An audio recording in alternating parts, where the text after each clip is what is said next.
Сізге не болды? Жоқ, ештеңе. Жоқ, енді жылап шығып келдіңіз ғой. Жоқ.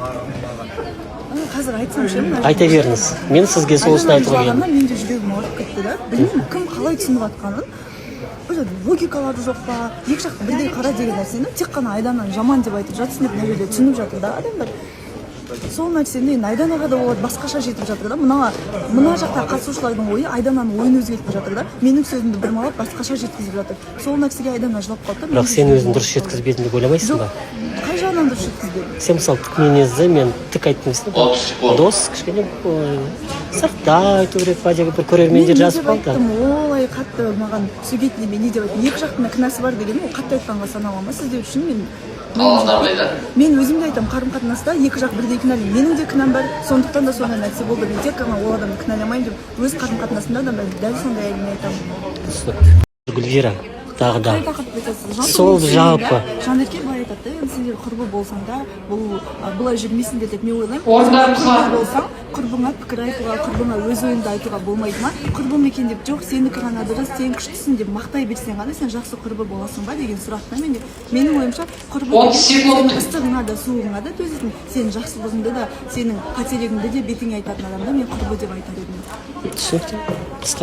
Ассалаумағалейкум баршаңызға, қайырлы кеш, қалдарыңыз қалай. Бүгінгі эфирді көрдіңіздер деп ойлаймын. Сонымен қатар сол публикацияның астында көптеген комментарийлер жазылып жатыр. Жақсысы да бар, жаманы да бар. Былай айтайыншы, негізі сол үндеуім болсын хейтерларыма. Құрметті әпке қарындастарымыз, түсінемін. Енді қандай да бір адамның басында бір қуаныш болып жатқан кезде, егер сіз сол адам үшін шын жүректен қуанышты болсаңыз, Алла тағала сол кезде сіздерге 100-ден астам жақсылық береді өмірде. Қандай да бір қуанышты болсын, жаңалық болсын, жақсы сөз айтып, қолдап жүрейік бір-бірімізді. Содан кейін момент бар, жасандылық, мир өзін идеальдап ұстайды. Құрметті көрермендермен, ни в коем случае идеальный деп айтамаймын өзімді. Менде де минустар бар, идеальный адам жоқ. Бәлкім сіздердің ойларыңызға жақпайтын бір қандай да бір қасиеттерім бар шығар. Бірақ мен бұл жобаға өзімнің бақытын табу үшін келдім, және де Алла тағала күтпеген жерден өзі сөйтіп бір табыстыра салды да. Өзім де күткен жоқпын. Как говорится, никогда не говори никогда дейді ғой. Сол себепті барым осы айтатын. Барлықтарыңызға қайырлы түн. Достар, всем привет! Барлықтарыңызға қайырлы кеш. Қалдарыңыз қалай? Мен қазір ғана үйге келіп ужин ішіп отырмын. Бүгінгі эфирді көрген болсаңыздар, маған эфирдің соңында күлі келіп еді.